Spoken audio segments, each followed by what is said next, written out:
The massive crystalline chamber of the Galactic Council buzzed with tension as representatives from hundreds of species gathered in emergency session. The circular amphitheater stretched for kilometers, with each delegation positioned according to their species' atmospheric requirements. Methane breathers floated in sealed pods, while silicon-based lifeforms pulsed with electromagnetic communication in specialized containment fields. At the center of it all stood Admiral Kethvar of the Zephyrian Empire, his forearms gesticulating wildly as bioluminescent patches along his neck flared bright orange with agitation. The crisis was unprecedented. 3 entire star systems had gone dark in the past solar cycle, their populations of over 40 billion beings simply vanishing without a trace. The Devourers have returned, Kethvar announced, his voice carrying through the chamber's translation matrix. Our worst fears have been realized. The ancient enemy that nearly consumed our galaxy 10,000 years ago has awakened from whatever dimension they retreated to. Murmurs of fear rippled through the assembly. The Devourers were legend, nightmare stories told to younglings across 1,000 worlds. Beings of pure entropy that consumed not just matter and energy, but the very concept of existence itself. Where they passed, spacetime itself became wounded, leaving behind voids that reality seemed to forget. What evidence do we have? Asked Representative Miratel of the Aquarian Collective, her translucent form shimmering with concern.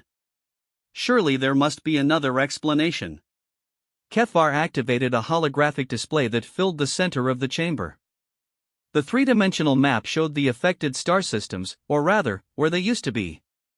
Instead of stars and planets, there were simply gaps in space, regions that sensor arrays couldn't penetrate and navigation computers refused to plot courses through. Our deep space monitoring stations detected massive reality distortions before losing contact, Kethvar continued. The distortion patterns match exactly those recorded in the ancient archives from the last Devourer incursion. Energy signatures that exist outside our understanding of physics.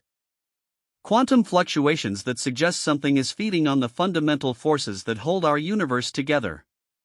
The chamber erupted in panicked discussions.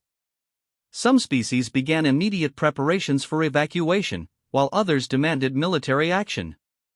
The Karathi delegation, proud warriors known throughout the galaxy for their courage, beat their chests in a display of aggression that their translators converted to promises of eternal war. Military action is futile, declared Elder Vostak of the Ethereal Concord, his ancient voice carrying the weight of millennia. The archives are clear. The combined might of our ancestors' greatest civilizations barely managed to drive them back, and, at the cost of entire galactic arms. We lost 90% of all inhabited worlds during the last war. Then, what do you suggest? Demanded General Hrakton of the militaristic coalition. That we simply wait for extinction? Elder Vostak's form flickered with uncertainty. There were stories. Legends of a species that emerged during the final battles. Warriors unlike any the galaxy had seen before. They called themselves humans. The name meant nothing to most of the assembly, but a few of the oldest representatives stirred with recognition. The archivist's delegation began frantically searching their quantum memory banks. Humans, Kethvar repeated slowly. I've heard whispers of them in the deepest archives. A species that appeared seemingly from nowhere during the war's final phase. Said to possess an almost supernatural ability to adapt and overcome impossible odds. Myths and legends, scoffed General Hrakton. We need real solutions, not fairy tales. But Elder Vostak was already deep in communion with the ancient data cores. His form brightened as he accessed memories that had lain dormant for millennia. Not myths. The records are fragmented, but they exist. Humans were instrumental in developing the weapon that finally drove the Devourers back to whatever realm they came from. They seemed to understand something about fighting entropy itself that eluded even our most advanced species. Where are they now? Asked Admiral Kethvar. If they were so crucial to our victory, why haven't we heard from them since? The chamber fell silent as the weight of the question settled over them. The ancient archives were clear about one thing: after the war, the humans had simply vanished. Some records suggested they had retreated to the galactic rim, while others hinted at more mysterious explanations. Perhaps, said Elder Vostak slowly, they are still out there. Waiting. Suddenly, the chamber's security systems activated. Alarms blared as an unidentified vessel appeared on the sensors, having somehow bypassed the most sophisticated detection grid in the galaxy. The ship was small, primitive-looking by galactic standards, but something about its design seemed oddly familiar to those who had studied the ancient archives. "Security breach," announced Commander Zekvar of the Council Guard. "Unknown vessel requesting permission to land." They claimed to be responding to our emergency broadcast. Admiral Kethvar's bioluminescent patches shifted to a deep purple, indicating confusion mixed with hope. "Put them through." The communication array crackled to life, and a voice spoke in perfect galactic standard, though with an accent none of them could identify. "Galactic Council, this is Commander Sarah Chen of the Terran Defense Force. We received your emergency transmission about Devourer activity. We're requesting permission to address the assembly." The chamber erupted in chaos. Terran was the ancient name for the human homeworld according to the fragmented records. But that was impossible. The consensus among scholars was that humanity had either evolved beyond recognition or gone extinct in the 10,000 years since the last war. "Commander Chen, Admiral Kethvar managed to say once order was restored, can you provide verification of your identity? The species you claim to represent has been absent from galactic affairs for 10 millennia. There was a pause before the human responded. "Admiral, I understand your skepticism. We've been monitoring galactic civilization from a distance, preparing for this day. We always knew the Devourers would return eventually. May we land? I think it's time we had a proper conversation." Elder Vostak's form was pulsing with excitement. "The orbital sensors are detecting massive energy signatures from their vessel. Technology that doesn't match anything in our databases. Either this is an elaborate deception, or the legends were true," Admiral Kethvar finished. "Grant them landing permission." As the chamber's massive viewing ports opened to display the approaching human vessel, representatives from across the galaxy pressed forward for a better look. The ship was indeed primitive by their standards, constructed of simple metal alloys and chemical propellants. But there was something about its design that spoke of functionality over form, of a people who built things to work under the harshest conditions imaginable. More importantly, the ship's energy signature was unlike anything they'd ever seen. It didn't rely on antimatter or zero-point energy like their vessels, but something far more fundamental. Something that seemed to bend spacetime itself around the ship in ways their physics couldn't explain. "How is that possible?" whispered Chief Scientist Veltar of the Research Collective. "They're using gravity itself as a propulsion system, but the energy requirements should be astronomical. What power source could possibly?" The human ship settled onto the landing platform with mechanical precision. As the docking clamps engaged and atmospheric equalizers activated, the chamber fell silent. 10,000 years of waiting was about to end. The airlock cycled open, and 3 figures emerged. They were bipedal, as the archives had indicated, but somehow more impressive than the ancient descriptions had suggested. They moved with a confidence that spoke of beings accustomed to facing the impossible, and there was something in their eyes that made even the most experienced warriors in the chamber feel a moment of unease. The lead figure, presumably Commander Chen, was a human female of average height by their species standards. She wore a simple uniform marked with insignia that none of the galactic representatives recognized, but her bearing was that of someone accustomed to command. What drew immediate attention, however, was a visible tattoo on her left forearm, an intricate design that seemed to shift and move in the chamber's artificial lighting. The delegation approached the speaker's platform in the center of the chamber. As they did, the energy readings from their ship began to change.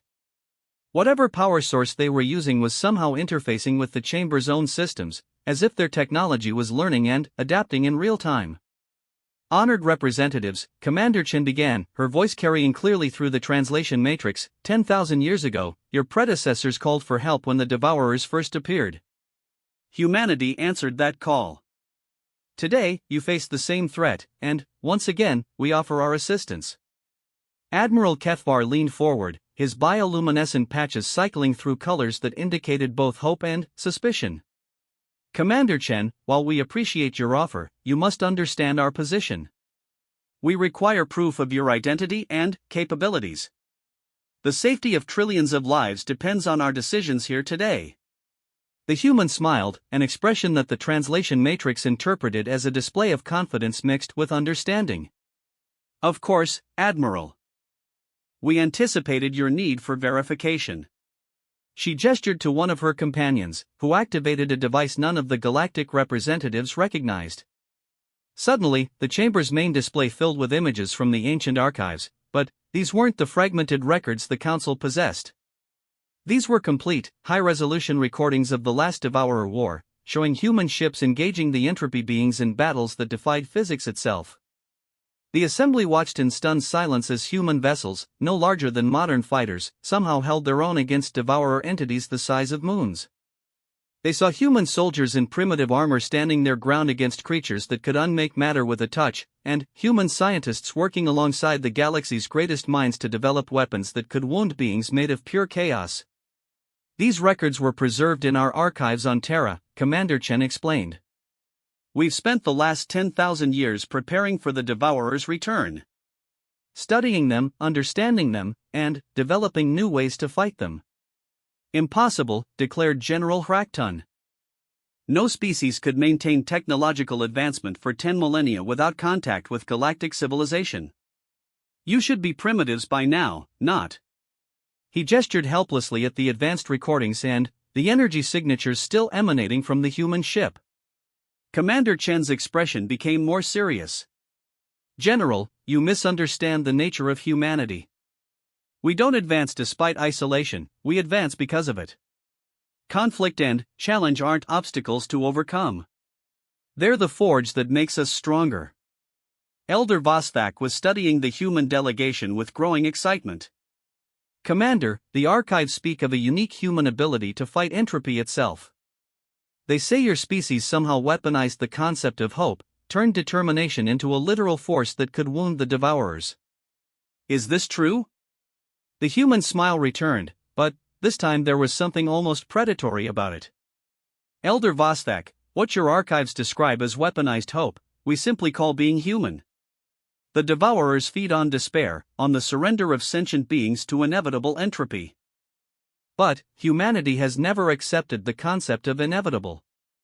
She rolled up her sleeve, revealing the tattoo on her forearm in full detail. It was an intricate design showing a human figure standing defiantly against a backdrop of swirling darkness. But, as the chamber's occupants watched, they realized the tattoo was moving, shifting, almost alive. The dark swirls in the design were actually tiny nanomachines that seemed to be consuming each other in an endless cycle, while the human figure remained unchanged, undiminished. "This is the mark of the Eternal Guard," Commander Chen explained.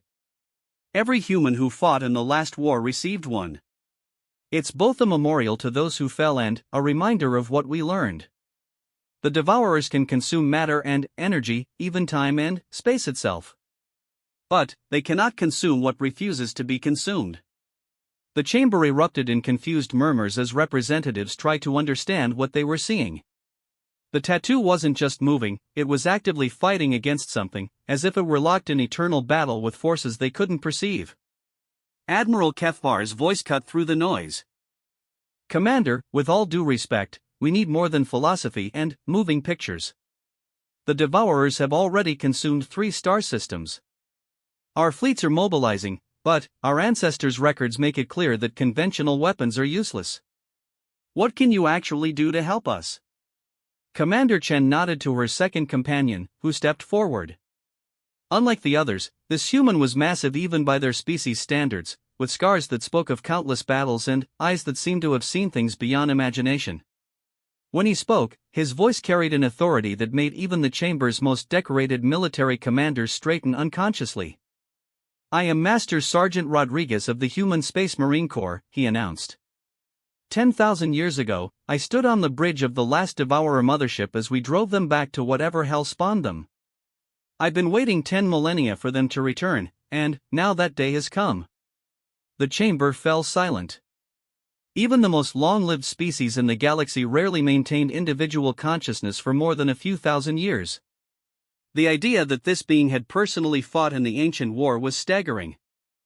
10,000 years, whispered Chief Scientist Veltar. That's impossible. Even with the most advanced life extension technology, cellular degradation would have killed any normal being long ago, Master Sergeant Rodriguez agreed. But, we stopped being normal the day we chose to stand between the galaxy and entropy itself. The mark isn't just a tattoo, scientist. It's a promise. A contract written in forces that exist beyond your understanding of physics. He rolled up his own sleeve, revealing a tattoo similar to Commander Chen's but far more complex. Where hers showed a single figure standing against darkness, his depicted an entire army of humans locked in eternal battle against swirling chaos. And, like hers, it was alive, moving, fighting. Every human who bears this mark is bound to return when the Devourers threaten the galaxy again, he continued. We are the Eternal Guardians, the ones who chose to sacrifice our normal existence for the chance to be here when you needed us most. The implications of his words sent shockwaves through the assembly. An entire species that had voluntarily transformed itself into eternal warriors, waiting in the shadows for 10,000 years for this moment. Elder Vostak's form was pulsing with amazement and fear. Your entire species? How many? Commander Chen answered quietly. 60 billion humans bear the mark of the Eternal Guard. We represent every human who was alive during the last Devourer War. We chose transformation over a normal life, duty over death. And, now we're here to finish what we started 10 millennia ago. The chamber erupted in chaos as the full magnitude of what they were hearing sank in. 60 billion enhanced humans, each one a veteran of the galaxy's greatest war, waiting in the darkness between stars for the chance to fight again. But, Admiral Kethvar was studying the human delegation with growing suspicion. Something about their story didn't add up. If they truly commanded such forces, why reveal themselves now? Why not simply act? Commander, he said carefully, if your people possess such capabilities, why do you need the Council's permission? You could simply engage the Devourers directly. The human's expression became grave. Admiral, the last war taught us many things. One of the most important was that fighting entropy requires more than just force. It requires hope, belief, the active participation of sentient life in choosing to exist rather than surrendering to the void. We can wound the Devourers, even drive them back. But, we cannot defeat them alone. She gestured to the assembled representatives. Every species here, every civilization you represent, is a bastion against entropy simply by existing, by choosing to build rather than destroy, to create rather than consume. The Devourers don't just feed on matter and energy, they feed on despair, on the surrender of the will to exist. Your unity, your combined determination to survive, is as much a weapon as any technology we possess. Master Sergeant Rodriguez stepped forward again. The question isn't whether we can help you fight the Devourers, he said bluntly. The question is whether you're willing to help us end them permanently. Because this time, we're not planning to drive them back to whatever dimension spawned them. This time, we're going to follow them home and finish what our ancestors started. The chamber fell silent as the weight of his words settled over the assembly. This wasn't just about defending against another incursion. The humans were proposing something that had never been attempted, an offensive war against beings of pure entropy, fought in dimensions that existed beyond normal spacetime. Admiral Kethvar looked around the chamber, seeing fear and uncertainty in the faces of representatives from across the galaxy. But, he also saw something else, a spark of hope that had been absent since the crisis began. Commander Chen, he said finally, if we agree to this alliance, what exactly are you proposing? The human smiled, and, for the first time since the Devourer crisis began, it seemed like victory might actually be possible. Admiral, she said, I'm proposing we do what humanity does best. I'm proposing we go to war. Admiral Kethvar stared at the human delegation with growing unease. Something about Commander Chen's confidence bothered him, a nagging feeling that he was missing something crucial. His forearms shifted restlessly as his tactical mind processed what he'd heard. Commander, he said slowly, your offer of assistance is appreciated, but the Council requires proof of capability before committing our forces to any operation. We've seen archived footage and heard impressive claims, but we need current verification of your species' abilities." The other representatives murmured agreement. General Hrakton of the militaristic coalition stepped forward, his massive frame casting shadows across the platform. "With respect to your species' historical contributions," General Hrakton rumbled, "we cannot risk the remaining galactic fleet on ancient legends. Show us these weapons you claim to possess. Demonstrate this technology that can wound beings of pure entropy." Commander Chen exchanged glances with her companions. Master Sergeant Rodriguez's scarred face remained impassive, but there was something in his eyes that suggested he'd expected this challenge. "Very well," Commander Chen said. "But understand that what you're asking to see exists beyond conventional physics. The weapons we've developed don't just target matter and energy, they target the fundamental forces that allow the Devourers to exist in our reality." She gestured to her third companion, who had remained silent until now. This human was different from the others, smaller, more academic in bearing, but with an intensity in her eyes that made several representatives step back unconsciously. "This is Dr. Elena Vasquez," Commander Chen announced. She was part of the original research team that developed the entropy weapons. "Doctor?" Dr. Vasquez stepped forward and activated a device that materialized seemingly from nowhere. The technology was unlike anything the galactic representatives had seen. It appeared to fold space around itself, existing in multiple dimensions simultaneously. "Honored delegates," Dr. Vasquez began, her voice carrying the authority of absolute scientific certainty, "what you call the Devourers are not truly alive in any sense we understand. They are manifestations of the universe's tendency toward maximum entropy, the heat death that awaits all reality if left unchecked." The chamber's main display activated, showing complex equations that hurt to look at directly. The mathematics seemed to twist and writhe, as if the concepts themselves resisted being observed. "Traditional weapons fail because they add energy to a system that feeds on energy," Dr. Vasquez continued. "Kinetic weapons provide momentum for the Devourers to absorb. Energy weapons simply give them more power to consume. Even antimatter reactions only fuel their growth."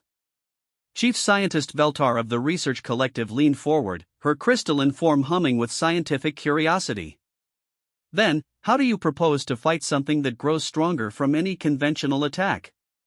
Dr. Vasquez smiled, and there was something terrifying in the expression. "By weaponizing the one force in the universe that naturally opposes entropy, evolution itself." She activated her device, and, suddenly, the air in the center of the chamber began to change. Reality seemed to fold inward, creating a small sphere of absolute nothingness that made the assembled representatives' sensor equipment screen warnings. "What you're seeing," Dr. Vasquez explained calmly as chaos erupted around her, "is a localized entropy field. A miniature devourer, if you will. Watch." The sphere began to expand, consuming the air around it, the platform beneath it, even the light that touched its surface. Several representatives began backing away in panic, but Dr. Vasquez remained perfectly calm. Then, she activated a second device. The effect was immediate and stunning. Instead of growing larger, the entropy sphere began to shrink, not because it was being attacked, but because something else was growing faster. Patterns of incredible complexity emerged from what had been nothingness, molecular structures that assembled themselves into increasingly sophisticated forms, life that created itself from pure possibility. "Evolution," Dr. Vasquez said as the entropy sphere disappeared entirely, consumed by the explosion of ordered complexity that had emerged around it, "is the universe's answer to entropy. Life doesn't just resist the heat death of reality, it actively fights against it, creating order from chaos, meaning from randomness." The assembled representatives stared in shocked silence at what remained. Where the entropy sphere had been, a small garden now bloomed, impossible flowers that seemed to exist in multiple dimensions simultaneously, their petals shifting through colors that had no names in any galactic language. "We learned to weaponize life itself," Dr. Vasquez continued.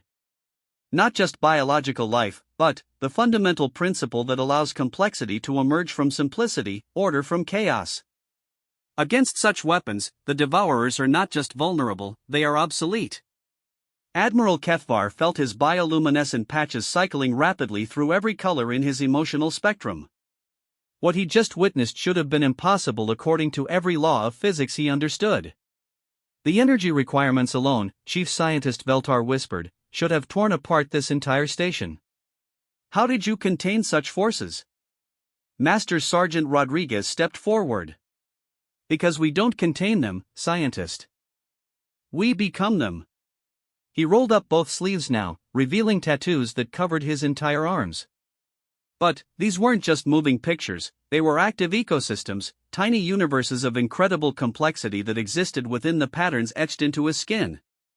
Every human who bears the mark carries within themselves a fragment of pure evolutionary force, he explained. We are living weapons against entropy, walking contradictions to the heat death of the universe. The Devourers can consume matter and energy, even space and time. But they cannot consume the principle of life itself. The implications were staggering. An entire species that had transformed itself into living weapons against entropy, each individual carrying within them the power to create order from chaos. But Admiral Kethvar was still troubled. Something about the humans' presentation felt rehearsed, as if they'd given this demonstration before. His military instincts were screaming that he was missing something crucial. Commander Chen, he said carefully, this is all very impressive, but I have to ask, if your people possess such capabilities, why didn't you intervene when the Devourers first reappeared? 3-star systems were consumed before you revealed yourselves. 40 billion beings died while you were apparently traveling to meet with us. The chamber fell silent. It was a fair question, and every representative was suddenly looking at the human delegation with new suspicion. Commander Chen's expression became grave. Admiral, you're asking why we didn't act immediately upon detecting the Devourer incursion. That's exactly what I'm asking, Admiral Kethvar replied firmly. If you truly command the forces you claim, those systems could have been saved. There was a long pause before Commander Chen answered. Because, Admiral, sometimes the greatest mercy is to let someone die quickly rather than slowly. The beings in those systems weren't just killed by the Devourers, they were being processed, converted into entropy weapons themselves. What we witnessed wasn't an attack. It was a harvest. The chamber erupted in horrified gasps. The idea that the Devourers could turn their victims into weapons was beyond anything in the ancient archives. The Devourers have evolved, Dr. Vasquez added grimly. 10,000 years of exile have taught them new strategies. They no longer simply consume, they convert. Every being they take becomes another weapon in their arsenal, another source of entropy to spread throughout the galaxy. Master Sergeant Rodriguez's face was stone. Those 40 billion beings were already lost the moment the Devourers appeared in their systems. Attempting to rescue them would only have resulted in 40 billion new entropy weapons for our enemies to deploy. We made the tactical decision to observe and gather intelligence rather than mount a futile rescue operation. Admiral Kethvar felt a chill run through his entire being. The humans were describing a level of cold tactical calculation that even the most hardened military commanders found disturbing. You just watched, he said slowly. Watched as entire civilizations died, because it was tactically advantageous. We did what was necessary to ensure the survival of the remaining galaxy, Commander Chen replied without emotion.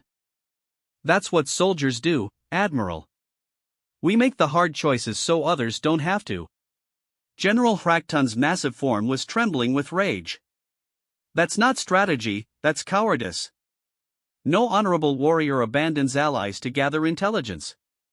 The temperature in the chamber seemed to drop several degrees as Master Sergeant Rodriguez turned his attention to the general. When he spoke, his voice carried 10,000 years of accumulated authority. General, with all due respect to your species' warrior traditions, you have no concept of what real war looks like. You fight for honor, for glory, for the satisfaction of proving your strength. We fight for survival, not just of ourselves, but of the principle that life has the right to exist in a universe that actively seeks to destroy it. He stepped closer to General Hraktun, and, despite the size difference, it was the general who seemed to shrink back. Honor is a luxury we abandoned the day we chose to stand between the galaxy and entropy itself. Glory is meaningless when the stakes are the continued existence of consciousness in the universe. You want to know what we learned watching those systems die? We learned that the Devourers now coordinate their attacks through quantum entanglement across multiple dimensions. We learned that they've developed the ability to create stable wormholes that bypass all known detection systems. And we learned that they're not just returning to reclaim the galaxy, they're preparing to assault reality itself. The chamber was dead silent as the implications of his words sank in. This wasn't just another invasion. The Devourers were planning something far worse. Admiral Kefvar was beginning to understand why the humans had seemed so confident. They weren't just offering assistance, they were offering the only viable defense against a threat that had evolved beyond anything the galaxy had ever faced. But there was still something that bothered him about their presentation.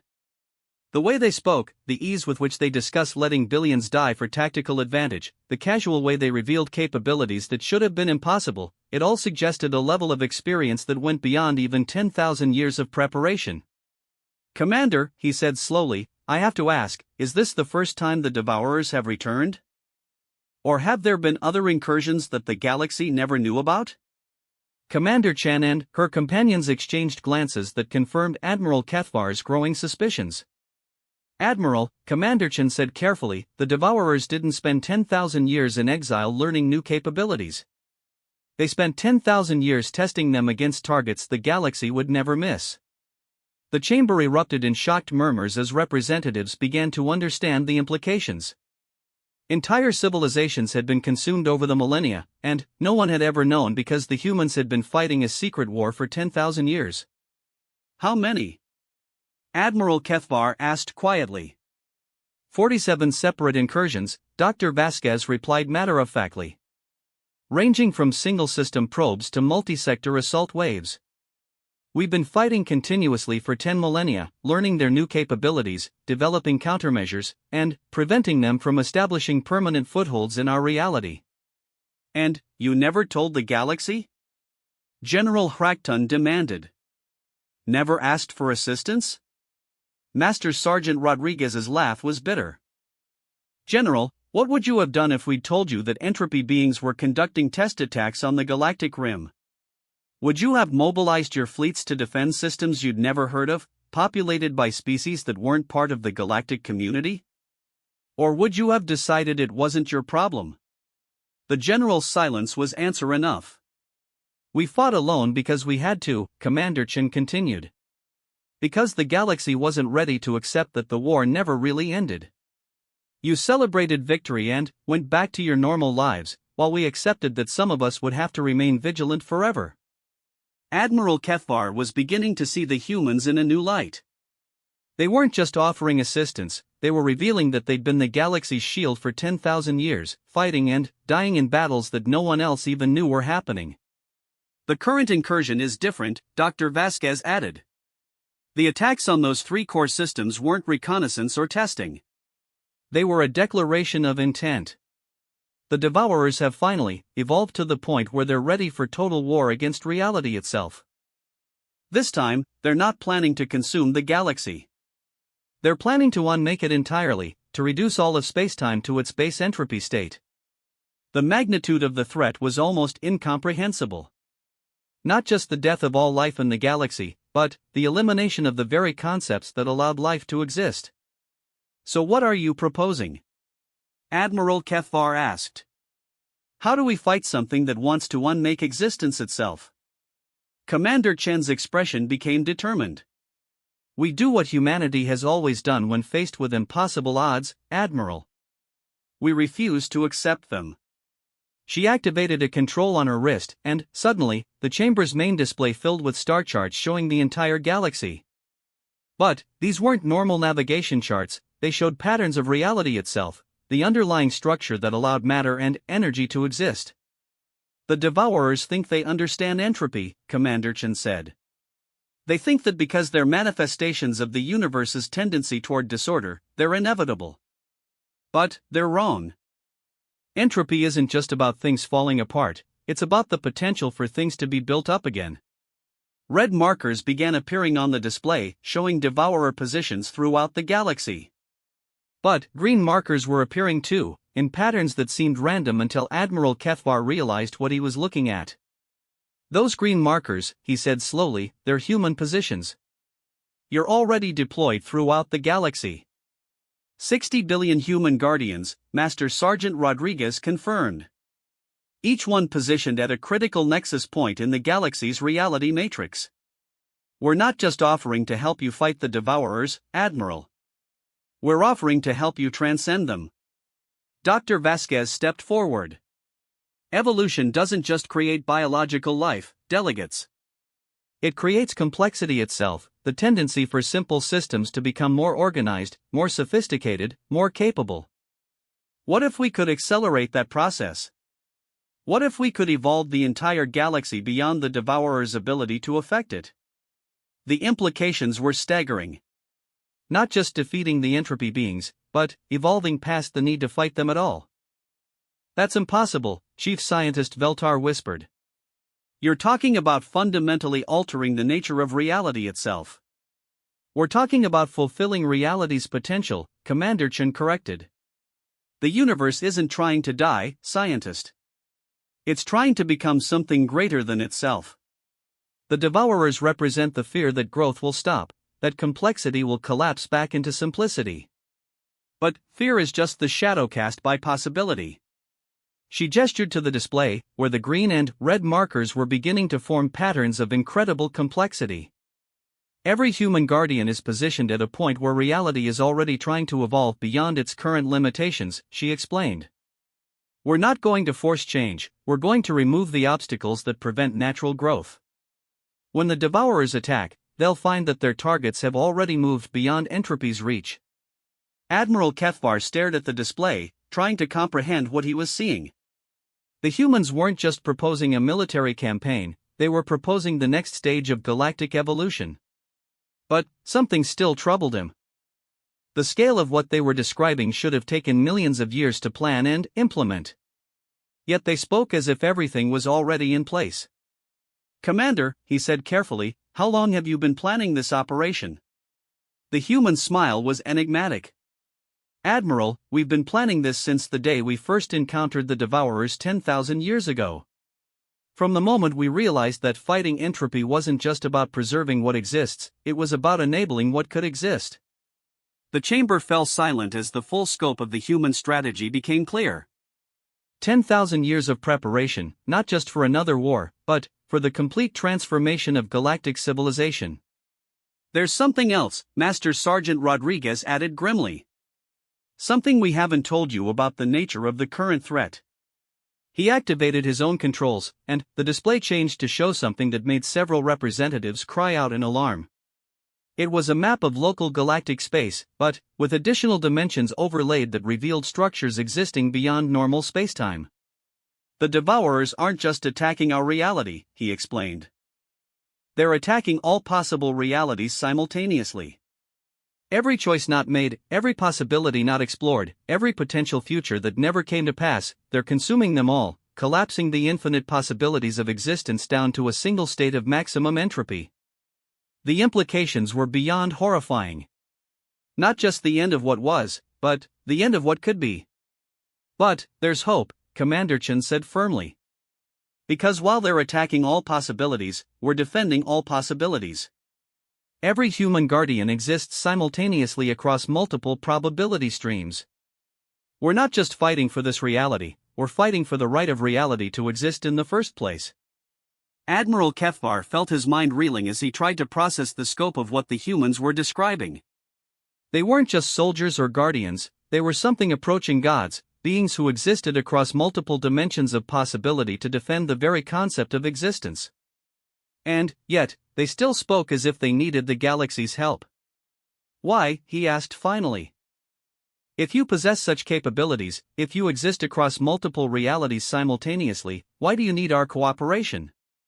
Commander Chen's expression became serious. Because, Admiral, the one thing we cannot do alone is choose the future that emerges from this conflict. We can defend possibility itself, but the actual shape of what emerges depends on the choices made by conscious beings throughout the galaxy. Your unity, your combined will to exist and grow and become more than you are, that's what determines whether this transformation leads to something greater or simply becomes another form of entropy. She gestured to the assembled representatives. Every species here represents a different aspect of consciousness, a different way of experiencing and shaping reality. Together, you form a symphony of possibility that can guide the galaxy's evolution beyond anything the universe has ever seen. But it requires all of you working together, choosing to transcend your limitations rather than simply fighting to preserve them. The chamber was silent as the weight of choice settled over the assembly. They weren't just being asked to fight another war, they were being invited to participate in the next stage of galactic evolution. Admiral Kethvar looked around the chamber, seeing uncertainty and fear in the faces of representatives from across the galaxy. But he also saw something else, a spark of hope that hadn't existed since the crisis began. "Commander Chen," he said finally, "if we agree to this operation, what exactly would be required of our forces?" The human's smile was brilliant. "Nothing you haven't already proven capable of, Admiral. We're simply asking you to be yourselves, but more so, to embrace the potential for growth that brought each of your species to the stars in the first place." As the implications of the human proposal began to sink in, Admiral Kethvar realized that the choice facing the galaxy was simpler than he'd thought. They could either evolve or die, and the humans were offering to show them how to evolve. The question was whether the galaxy was ready to become something greater than itself.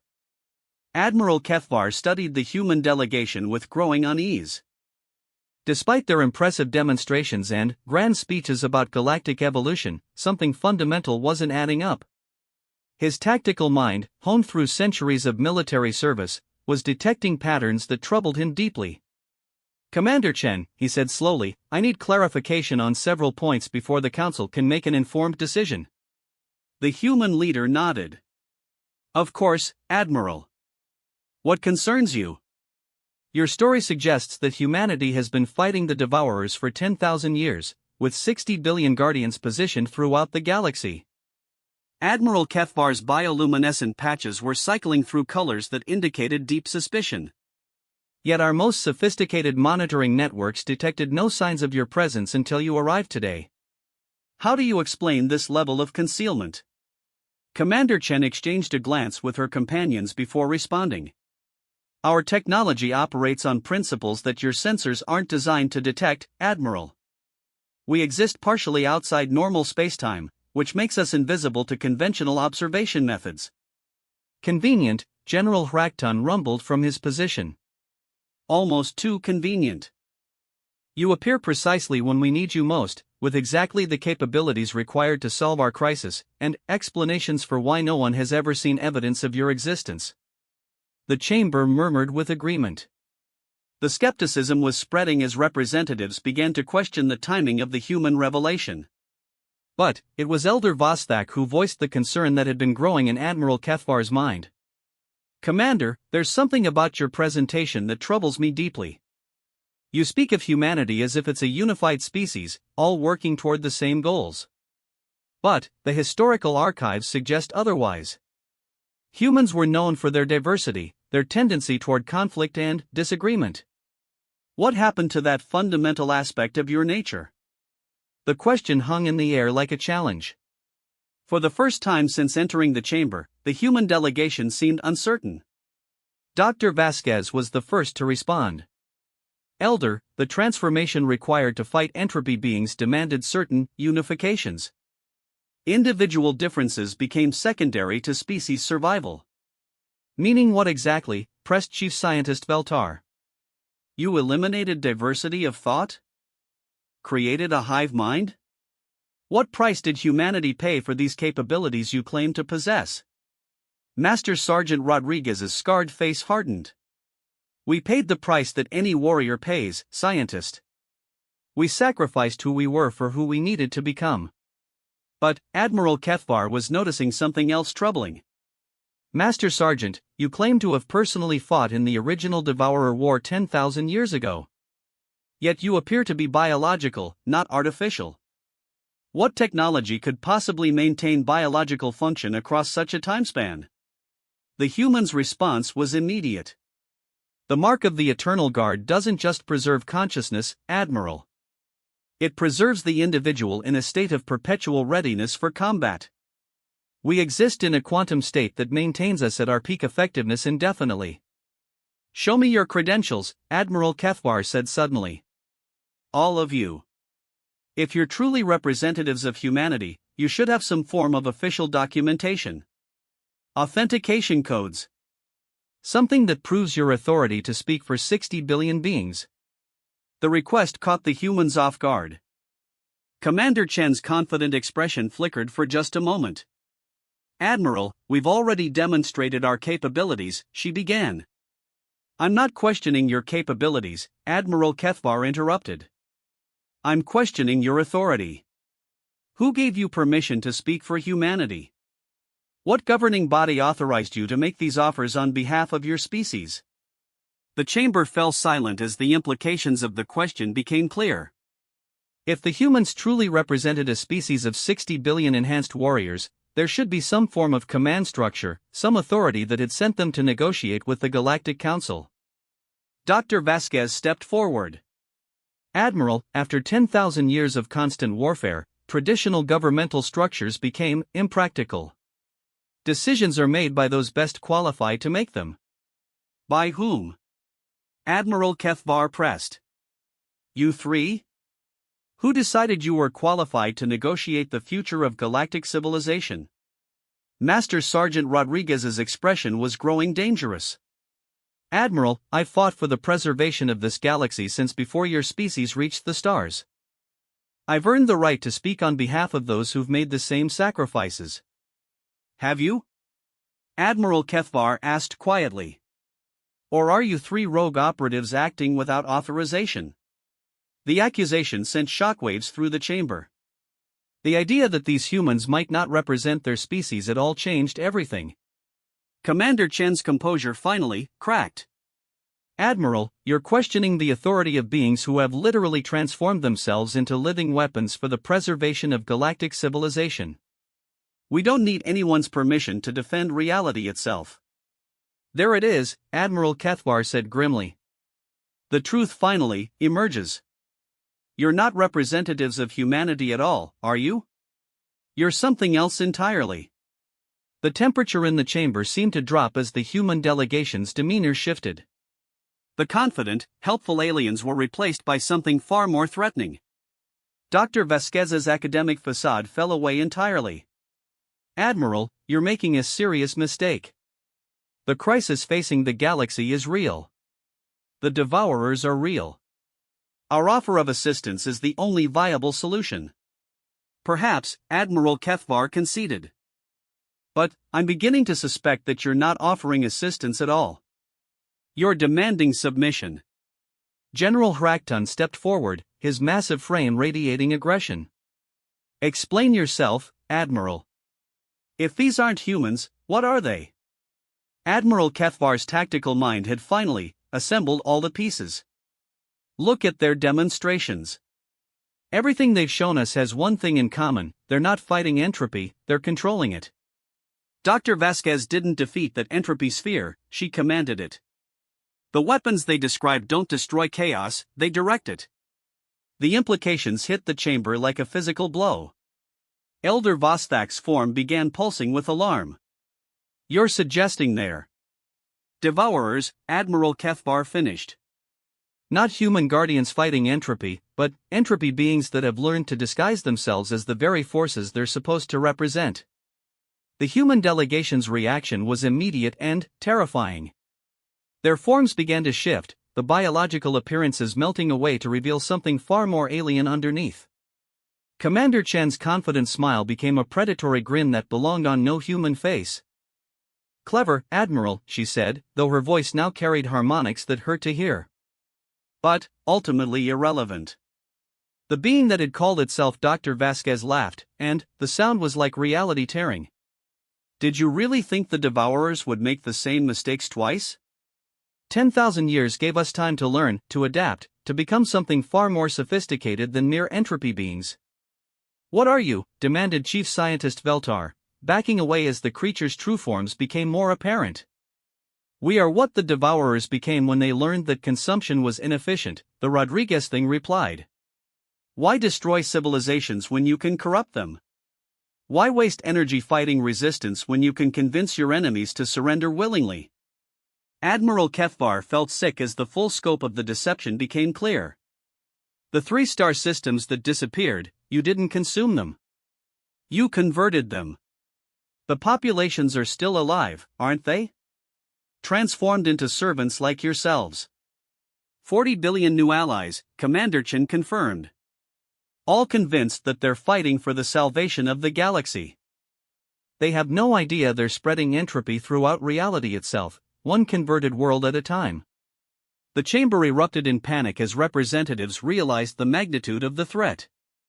These weren't just enemy infiltrators, they were conversion agents, designed to turn the galaxy's defenders into unwitting weapons against themselves. But Admiral Kefvar was still thinking tactically. Your demonstration, he said grimly. The entropy sphere that Dr. Vasquez defeated, it didn't disappear. You just made us think it did. Very good, the Vasquez creature purred. The sphere is still there, still growing. It's been feeding on the ambient energy in this chamber since we arrived. In approximately 30 minutes, it will reach critical mass and begin converting everyone present into entropy-aligned entities. General Hrakton roared in fury and charged forward, but his massive form passed harmlessly through the creatures. They were no longer entirely physical, existing partially in the entropy dimensions they served. You cannot touch us, the Rodriguez thing said with amusement. We exist between states, neither fully real nor completely absent. But we can very definitely touch you. Admiral Kefvar was desperately trying to think of options. The chamber's security systems were useless against beings that existed partially outside normal reality. The assembled fleet couldn't fire on the council chamber without killing everyone inside. And, in 30 minutes, it wouldn't matter because they'd all be converted anyway. But, then, he noticed something. The creatures were confident, perhaps overconfident. They were still talking instead of simply completing their mission. Why the elaborate deception, he asked. If you can convert beings through entropy exposure, why not simply attack directly? Commander Chen's predatory smile widened. Because direct conversion creates resistance, Admiral. But, willing conversion, beings who choose to accept our gifts, creates far more stable servants. We wanted the galaxy's leaders to voluntarily agree to our transformation proposal. The galactic evolution you described, Elder Vostak realized with horror. It was really conversion to entropy beings. Of course, the Vasquez creature replied. Though our version would have been far more pleasant than forced conversion. Those who accept transformation willingly retain more of their original consciousness. They're happier in their new existence. Admiral Kefvar was studying the creatures carefully, looking for weaknesses. But, something went wrong with your plan. We didn't accept your proposal immediately, did we? That's why you're revealing your true nature now. The Rodriguez thing's expression darkened. The plan was sufficient. Your resistance merely makes the process more interesting. But, Admiral Kefvar had noticed something crucial. The creatures were becoming more solid as they revealed their true nature, more anchored in normal reality. Their interdimensional nature was apparently tied to their deception somehow. You can't maintain your multidimensional existence while revealing your true nature, he realized. The deception isn't just camouflage, it's part of how you exist between states. The creature's expression shifted to something approaching concern. That's why you needed our willing cooperation, Admiral Kefvar continued. Not just because it makes better servants, but because forced conversion would anchor you fully in our reality, making you vulnerable to conventional weapons. Commander Chen snarled, and the sound was like metal screaming. Clever to the end, Admiral. But, ultimately pointless. You have 28 minutes before the conversion field reaches critical mass. Even if you're correct about our vulnerabilities, you lack the means to exploit them. But, Admiral Kefvar was smiling now, his bioluminescent patches cycling to colors that indicated grim satisfaction. Actually, I think we do. He activated his personal communicator. This is Admiral Kefvar to all Council security forces. Authorization code Omega 7. Implement Protocol Lazarus immediately. The creatures looked confused, but Admiral Kethvar's smile was becoming predatory. Protocol Lazarus, he explained, was developed after studying the ancient archives about the last Devourer War. It's based on the theoretical possibility that entropy beings might attempt infiltration rather than direct assault. Emergency klaxons began sounding throughout the chamber as massive energy barriers sprang up around the platform where the false humans stood. Energy barriers won't contain us, the Vasquez creature sneered. These aren't energy barriers, Admiral Kethvar replied.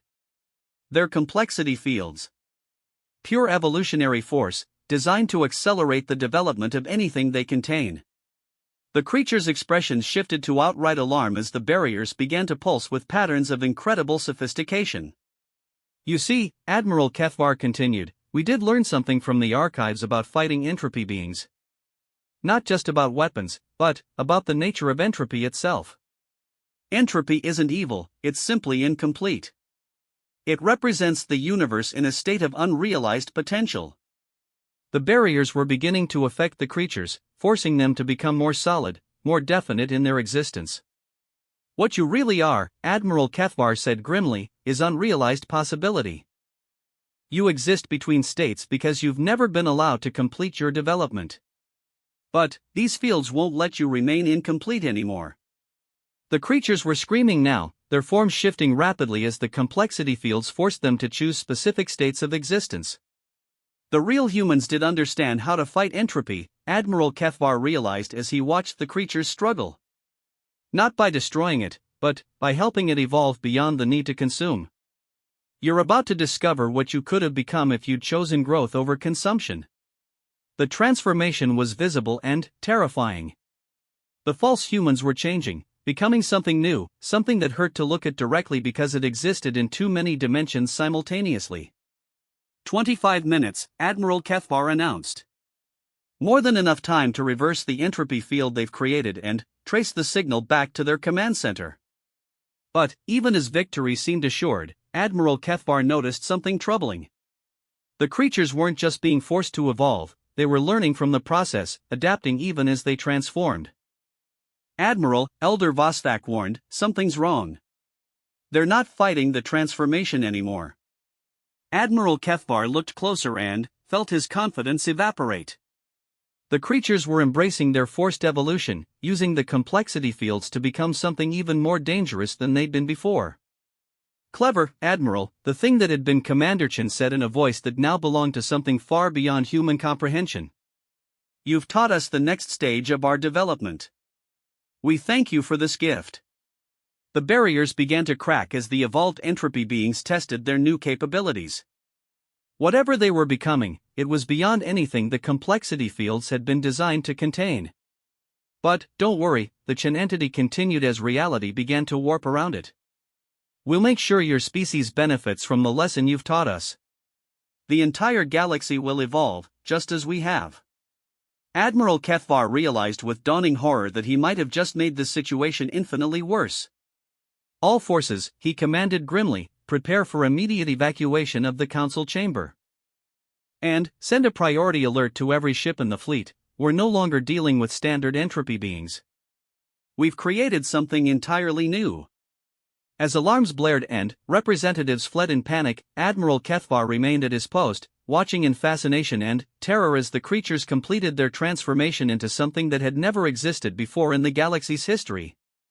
Whatever happened next, the war against entropy had just evolved into something far more complex than anyone had imagined possible.